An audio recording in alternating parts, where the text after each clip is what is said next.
Welcome back in your YouTube channel smart classes bye Anjali Garg. Friends, आज जो हम paper discussion करने जा रहे हैं वो बीएड सेकेंड ईयर का एग्जामिनेशन पेपर है। 2019 जून में हुआ है ये पेपर, और पेपर अपने आप में बहुत इंपॉर्टेंट है, असेसमेंट फॉर लर्निंग। ठीक है, बीएड सेकेंड ईयर के अदर पेपर से ये थोड़ा सा डिफरेंट है क्योंकि इसमें स्टैटिस्टिक्स का पोर्शन भी आता है, लेकिन आपको अधिक घबराने की आवश्यकता नहीं है। ये पेपर भी आपका 3 आवर्स का होने वाला है, लेकिन इसका अब जो 2020-22 वाला जो सेशन है आपका, इसके हिसाब से जो इसके मैक्सिमम मार्क्स हैं वो 40 नंबर के रह जाएंगे। कुल मिला के जो पेपर 50 नंबर का है, 10 नंबर आपके इंटरनल है। अब बात करते हैं, जो पेपर है उसी तरह से 3 सेक्शंस में डिवाइड है। हर सेक्शन में आपको 3 क्वेश्चन करने हैं। इस सेक्शन में आपको 3 क्वेश्चन करने हैं, और ये जो क्वेश्चन है आपका जो इसमें दिख रहा है ना 16 मार्क्स का, ये 8 मार्क्स का रह जाएगा। ठीक है, तो देखते हैं क्या क्वेश्चन हैं इसमें।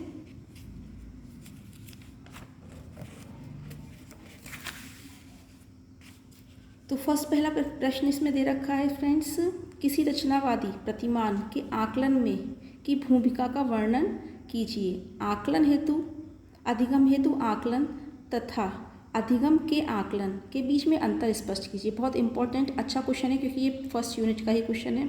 हर पेपर में आपको फर्स्ट यूनिट को विशेष फोकस करना है। आप ध्यान दीजिए, इसमें क्या है, assessment for learning and assessment of learning.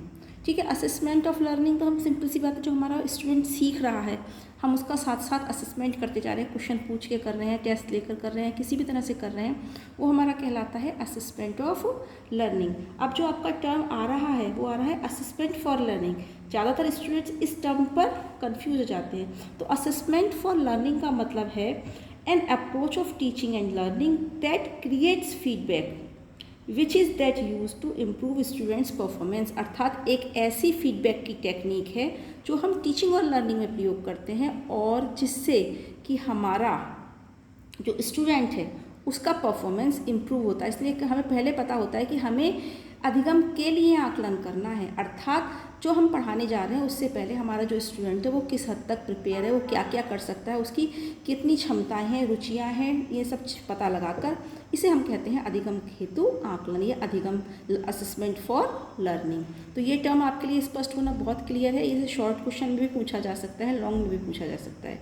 चलिए आगे चलते हैं, सेकेंड क्वेश्चन इसके साथ लेकर चलते हैं। क्या कहा इन्होंने, एक उपलब्धि परीक्षण अचीवमेंट टेस्ट की इन्होंने बात करी है।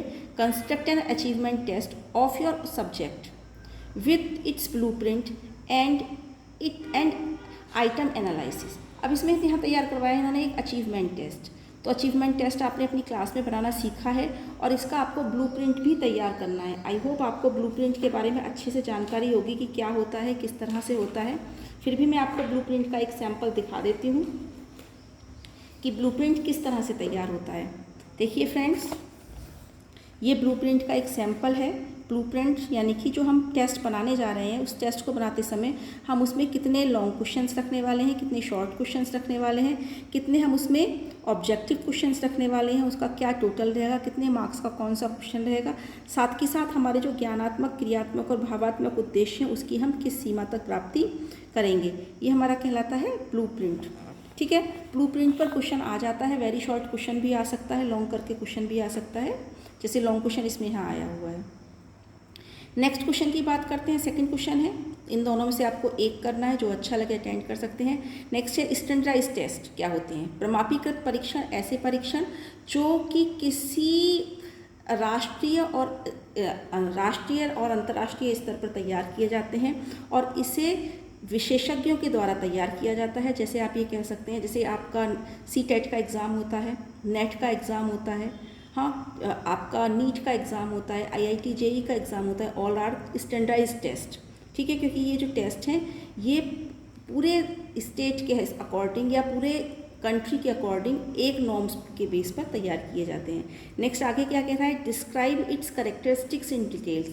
तो इसकी जो जो विशेषताएँ हैं, क्योंकि ये जो होते हैं सभी के लिए समान होते हैं, इसमें किसी भी तरह की भेदभाव की संभावना नहीं रहती। सारे सिलेबस को ध्यान में रख के बनाए जाते हैं, सभी बच्चों की आवश्यकता को ध्यान में रख कर ये प्रिपेयर किए जाते हैं। अगर ये क्वेश्चन आपको समझ नहीं आता तो नेक्स्ट क्वेश्चन हम इसमें देखते हैं। क्या है वो, केंद्रीय प्रवृत्ति के मापों का उदाहरण सहित वर्णन कीजिए।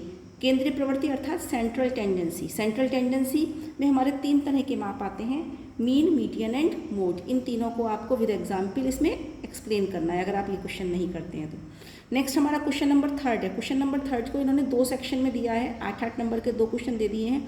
इसीलिए आप देखते हैं, point out the situations where the use of standard deviation is best recommended. यहाँ बात की है स्टैंडर्ड डेविएशन पर फ्रेंड्स एक क्वेश्चन ज़रूर बनता है, ठीक है। स्टैंडर्ड डेविएशन को हम सबसे अच्छा कहाँ किन स्थितियों में यूज़ कर सकते हैं, ये तो हमारा थ्योरेटिकल क्वेश्चन है।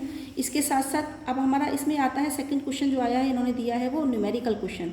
फ्रेंड्स, आपको जिन बच्चों को न्यूमेरिकल नहीं आते हैं, जिन्होंने न्यूमेरिकल पोर्शन नहीं सीखा है, उन्हें ज़्यादा परेशान होने की आवश्यकता नहीं है, क्योंकि आपके पास चॉइस के लिए काफ़ी सारे क्वेश्चंस होंगे। आपको अगर आता है तो बिल्कुल अटेंड कीजिए, क्योंकि इस पर टू द पॉइंट पूरे 8 मार्क्स का है, तो 8 मार्क्स ही मिलेंगे। यहाँ पर इन्होंने यहाँ पूछा है, इन्होंने यहाँ पर परसेंटाइल के बारे में पूछा है। इसमें भी देख लीजिए, ये जो 8 नंबर का क्वेश्चन है, इसमें पूरे 8 नंबर का ये क्वेश्चन नहीं है, इसमें थोड़ी इन्होंने थ्योरी भी दे दी है। What do you mean by percentile? Percentile से आप क्या समझते हैं, शतांश की है, मान से आप क्या समझते हैं। और फिर इसके बाद इन्होंने P30 एंड P70 कैलकुलेट करवाई है इस डिस्ट्रीब्यूशन से। तो आप ये मान के चलिए, ये अगर 8 नंबर का हमारा प्रश्न है तो इसमें से 2 नंबर का तो इन्होंने ये थ्योरेटिकल दे दिया, सिर्फ 6 नंबर का प्रश्न रह जाता है। इसलिए बहुत ज़्यादा घबराने की, परेशान होने की, पैनिक होने की आवश्यकता नहीं है। सिर्फ जितना आपको आता है उसको अच्छे से अच्छा रिवाइज़ कीजिए। इसीलिए मैं आपको ये दिखा रही हूँ, बता रही हूँ, क्योंकि हो सकता है क्वेश्चन पेपर तो आपके पास भी हो, लेकिन कभी कभी क्या होता है कि एग्ज़ाम के प्रेशर की वजह से हम समझ नहीं पाते कि क्या है सही। अगला क्वेश्चन देखिए, बहुत इजी आया है। What is NPC? ये भी थ्योरेटिकल क्वेश्चन है। Give its characteristics and usages in details. NPC के बारे में आपको थ्योरेटिकल लिखना है, क्या होता है एनपीसी, ठीक है। एनपीसी का आगे भी क्वेश्चन आया है। ये जो यूनिट है इसका क्वेश्चन ज़रूर आएगा, इस पोर्शन से क्वेश्चन ज़रूर आने वाला है। इस तरह का है, चाहे शॉर्ट में आए, लॉन्ग में आए, किसी भी तरह से आ जाए। इसकी विशेषता है थ्योरेटिकल क्वेश्चन है। एनपीसी बोलते हैं हम इसे, यानी कि नॉर्मल प्रोबेबिलिटी कर्व। इस कर्व की क्या विशेषता है? ये फर्स्ट ऑफ ऑल ये बेल शेप्ड होता है, सिमेट्रिकल होता है, अनंत स्पर्शी होता है, क्योंकि इसके जो दोनों सिरे होते हैं वो एक दूसरे से स्पर्श नहीं करते हैं, लाइन से टच नहीं करते हैं, इसके जो दोनों ये शेप्स होते हैं, ठीक है। अब हम बात करते हैं सेकंड सेक्शन की। सेकंड सेक्शन में वही 4 क्वेश्चन आपको करने हैं 8 में से, ज़्यादा कठिन नहीं है, इजी से क्वेश्चन है। पहला क्वेश्चन उन्होंने बोला है चॉइस बेस्ड क्रेडिट सिस्टम क्या है, एग्जाम्पल दीजिए। सेकंड क्वेश्चन पूछा है what do you understand by progress and profile of student. आप बच्चे की प्रगति और उसकी प्रोफाइल से क्या समझते हैं, क्योंकि जब हमें पता होता है कि बच्चा क्या प्रगति कर रहा है तो हम उसकी प्रोफाइल बनाते हैं, कि वो प्रोफाइल एक तरह से एक चार्ट होता है जिसमें हमें उसकी प्रोग्रेस पता चलती है, इस तरह से चलता रहता है, ठीक है। नेक्स्ट हम जो बात कर रहे हैं वो कर रहे हैं, अगला क्वेश्चन है हमारा difference between qualitative and quantitative assessment tools and take with example. Assessment tools यानी कि मूल्यांकन या आकलन के उपकरण आपको बताने हैं जो क्वालिटेटिव होते हैं, और क्वांटिटेटिव यानी कि गुणात्मक, जिसमें हम गुणों का मापन कर सकते हैं, मात्रात्मक जिसमें हम मात्रा का मापन कर सकते हैं। तो गुणात्मक में हम कह सकते हैं, जैसे हम कह सकते हैं क्वेश्चनियर, हाँ आप कह सकते हैं इंटरव्यू, ये जो होते हैं गुणात्मक मापन होता है, क्योंकि इससे हमें व्यक्ति के गुणों के पता चलता है। लेकिन मात्रात्मक मापन में हम कह सकते हैं टेस्ट, लॉन्ग आपके ऐसे type test, objective type test, बुद्धि परीक्षण, all are called quantitative tools of measurement. अगला क्वेश्चन देखते हैं फ्रेंड्स, एक परीक्षण की विश्वसनीयता और वैधता के बीच में अंतर स्पष्ट कीजिए। रिलायबिलिटी एंड वैलिडिटी, इस पर तो आपका क्वेश्चन आना ही आना है।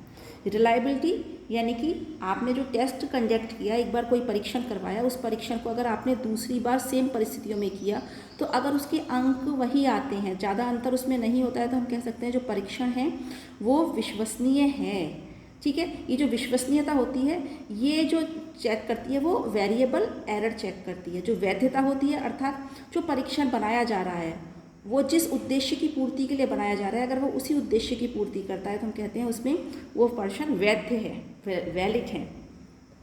और इसमें हम कंस्टेंट एरर को देख के चलते हैं, ठीक है। इसमें जो एरर्स आते हैं वो कंस्टेंट एरर आते हैं। आगे चलते हैं फ्रेंड्स, आपको जो प्रश्न है वो लगभग 1.5 से 2 पेज तक लिखने हैं शॉर्ट क्वेश्चंस को। अगला है आप what do you understand by data. Data क्या होता है, आंकड़े क्या होते हैं। सीधी सी बात है, जो हम काम कर रहे हैं उसमें हमें अगर हम मात्रात्मक रूप में हमें कोई अंक प्राप्त होते हैं, संख्याएं प्राप्त होती हैं, वो हम आंकड़े कहलाते हैं। इसके टाइप्स इन्होंने पूछे हैं तो 2 प्रकार के होते हैं, प्राथमिक आंकड़े और द्वितीयक, primary data and secondary data, ठीक है। आगे चलते हैं प्राइमरी डेटा, जिसमें किसी भी तरह के संदेह की आवश्यकता नहीं है, जिससे कि जो रिसर्चर है वो अपने आप से कलेक्ट करता है, ठीक है। और जो बिल्कुल किसी तरह के हम पे संदेह नहीं कर सकते, डाउट नहीं कर सकते, सेकेंडरी डेटा पे हम डाउट कर सकते हैं, जिससे रिसर्चर किसी और से कलेक्ट करता है या किसी अन्य तरीके से प्राप्त करता है। अगला क्वेश्चन लेके चलते हैं हम फ्रेंड्स, क्या है, write the difference between non referenced and criterion reference test. Non reference test क्या होते हैं, और ग्लेजर ने ये टर्म दिया था, ध्यान रखिएगा, ग्लेजर ने ये टर्म दिया था 1963 में दिया था, और कहा था कि जो नॉन रेफरेंस टेस्ट होते हैं वो किसी मानक को ध्यान में रखकर तैयार किए जाते हैं। यानी कि पूरी कक्षा का जब हम टेस्ट लेते हैं तो उस कक्षा में हमारे जो टेस्ट होता है वो नॉन रेफरेंस टेस्ट होता है। इसमें पूरी कक्षा में यानी कि समूह में उस छात्र की स्थिति का पता लगाना होता है। लेकिन जो क्राइटेरियन रेफर्ड यानी कि कसौटी संदर्भित परीक्षण, इसे निकष संदर्भित परीक्षण भी बोलते हैं, नाम से परेशान मत होइएगा। ये बच्चे की अपने उद्देश्य, उसने कितना अचीव कर लिया है, हाँ, उसने कितना सीख लिया है। जब हम सिर्फ इंडिविजुअल के बारे में पता लगाने की कोशिश करते हैं वह हमारे होते हैं क्राइटेरियन रेफरेंस्ड टेस्ट। अगला क्वेश्चन देखते हैं फ्रेंड्स, क्या है, इजी है, बहुत ज़्यादा टफ नहीं है। मध्यमान विचलन और मानक विचलन में अंतर स्पष्ट कीजिए। इन्होंने जो पूछा है वो पूछा है difference between mean deviation and standard deviation. तो मीन डेविएशन के बारे में अगर हम फ्रेंड्स बात करते हैं तो मीन डेविएशन का अर्थ है कि किसी भी पहले तो हम मीन निकालते हैं, किसी भी समूह के प्राप्तांकों के मध्यमान से, ठीक है, विचलनों के औसत को, जो उसका हमारा डेविएशन मिला है उसके औसत को हम क्या बोलते हैं, मध्यमान विचलन कहते हैं। मध्यमान के विचलनों के औसत को हम मध्यमान विचलन कहते हैं। जबकि अगर हम बात करते हैं स्टैंडर्ड डेविएशन की फ्रेंड, तो स्टैंडर्ड डेविएशन मीन डेविएशन से ज़्यादा स्पष्ट होता है। इसमें हम कह सकते हैं किसी समूह के प्राप्तांकों के मध्यमान से, अब वही चीज़ चल रही है, प्राप्तांकों के मध्यमान से प्राप्तांकों के विचलनों के वर्ग, यहाँ पर हमें क्या निकालना है, विचलन का वर्ग निकालना है, के औसत के वर्गमूल को मानक विचलन कहते हैं। ध्यान देने की बात यही है, प्राप्तांकों, मध्यमान के प्राप्तांकों के विचलन के वर्ग के औसत के वर्गमूल को हम मानक विचलन स्टैंडर्ड डेविएशन कहते हैं। इस इंग्लिश में टर्म्स ज़रा आसानी से याद हो जाते हैं, ध्यान दीजिएगा, mean deviation and standard deviation. अगला क्वेश्चन हम देखते हैं फ्रेंड्स, क्या कह रहे हैं ये, मूल्यांकन में प्रतिपुष्टि की भूमिका बताइए। प्रतिपुष्टि यानी कि फीडबैक। फीडबैक क्या होता है, जब आप पढ़ा रहे होते हैं, पढ़ाने के बाद आपको ये चेक करना होता है कि आप जो जिस उद्देश्य को लेकर पढ़ा रहे हैं, हाँ, वो उद्देश्य की प्राप्ति हुई या नहीं हुई। इसको पता लगाने के लिए आप क्या करते हैं, बीच बीच में स्टूडेंट से प्रश्न पूछते हैं। हाँ, अगर वो सेटिस्फैक्ट्री आंसर आपको दे देते हैं, इट मीन्स आपको जो फीडबैक मिला वो पॉजिटिव फीडबैक मिला और आपको आप बिल्कुल सही ढंग से पढ़ा रहे हैं। लेकिन अगर मान लीजिए आपको सेटिस्फैक्ट्री आंसर नहीं मिलता, तो ये आपको हेल्प करता है अपनी टीचिंग टेक्निक्स, अपने पढ़ाने के तरीके को बदलने का, ताकि आप अपने डिज़ायर्ड ऑब्जेक्टिव को अचीव कर सकें। अब सेक्शन सी की बात करते हैं फ्रेंड्स। सेक्शन सी वही वेरी शॉर्ट क्वेश्चन है, आ रहे हैं 8 क्वेश्चन आ रहे हैं आपके, एक नंबर के आने हैं, लेकिन ठीक है, 8 क्वेश्चन हैं, 1 मार्क्स के हैं, इस मीन्स 8 नंबर के ये क्वेश्चन आने हैं। क्वेश्चन बहुत इजी हैं, आपको इनका आंसर लगभग 1 लाइन से लेकर 2-3 लाइन तक मैक्सिमम देना है, इससे ज़्यादा देने की कोशिश नहीं करनी है, क्योंकि यहाँ पर सिर्फ आपका व्यू देखना है, आपकी सिर्फ नॉलेज का चेक करना है, आपके अंदर कोई अंडरस्टैंडिंग चेक नहीं करनी एग्जामिनर को इस क्वेश्चन से। तो मापन और मूल्यांकन में क्या अंतर है, 1 लाइन में बता दीजिए। मापन गुणात्मक होता है, मूल्यांकन परिमाणात्मक होता है, ठीक। मापन परिमाणात्मक होता है, मूल्यांकन गुणात्मक और परिमाणात्मक दोनों होता है, ठीक है। मापन मूल्यांकन से पूर्व की वो है स्टेप है। नेक्स्ट क्वेश्चन बात करते हैं, ओपन बुक एग्जामिनेशन क्या होता है, सभी जानते हैं, जब किताब खोलकर हम परीक्षा देते हैं उसे ओपन बुक बोलते हैं।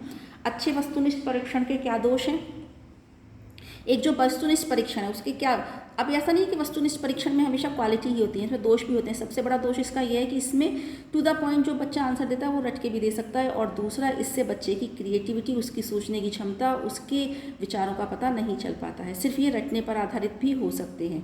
आगे चलते हैं हम, ये क्वेश्चन क्या कहता है, name 3 types of graphical representation of data. ये भी अगर देखें तो थ्योरेटिकली क्वेश्चन है, बस आपको ये पता होना चाहिए कि जो आरेखीय निरूपण का डाटा है वो उसके 3 नाम बताने। तो इसमें 3 नाम हम कह सकते हैं, bar diagram, pie diagram, frequency histogram. अगला क्वेश्चन है, एक परमापीकृत परीक्षण के ब्लूप्रिंट का क्या महत्व है। ब्लूप्रिंट मैंने अभी आपको दिखाया था, क्योंकि ब्लूप्रिंट के माध्यम से हमें ये पता चल जाता है कि हमें किस किस सेक्शन से कितने कितने प्रश्न लेने हैं और उस प्रश्न का कितने अंक होने हैं। सामान्य प्रायिकता वर्ग के क्या गुण होते हैं, देखिए सामान्य एनपीसी का क्वेश्चन लॉन्ग में भी आ चुका है, मैंने पहले वहाँ बताया था। सिमेट्रिकल होता है, समान होता है, बेल शेप्ड होता है, घंटे की आकृति का होता है, और अनंत स्पर्शी होता है। इसकी जो दोनों सिरे होते हैं आपस में एक दूसरे से टच नहीं कर रहे होते हैं। ठीक है, इसमें एक और विशेष बात है, इसका जो मीन मीडियन मोड है वो इसके बिल्कुल सेंटर पॉइंट पर एक ही जगह आता है। ठीक है, एक ही बिंदु पर आते हैं। अगला क्वेश्चन देते हैं, स्पीयरमैन का कोरिलेशन का फॉर्मूला इन्होंने पूछा है, तो 1 - 6 sigma D square upon N square minus इसका फॉर्मूला है। शिक्षा में सांख्यिकी का मैथ थ्योरेटिकल क्वेश्चन है। फॉर्मूले फ्रेंड सारे याद करिएगा, mean median mode S D, correlation का आपके सामने है ही। सांख्यिकी का महत्व क्या है, सांख्यिकी के माध्यम से हम जो भी डेटा हमारे पास होता है उसको सही से एक्सप्लेन कर सकते हैं और किसी के विषय में निर्णय ले सकते हैं। और अगला क्वेश्चन क्या है, टीचर निर्मित परीक्षण के क्या गुण होते हैं। जो टीचर अपने परीक्षण निर्माण करता है वो अपनी क्लास के बच्चों को ध्यान में रख कर करता है, उनकी क्षमताओं के अनुसार ध्यान में रख कर करता है।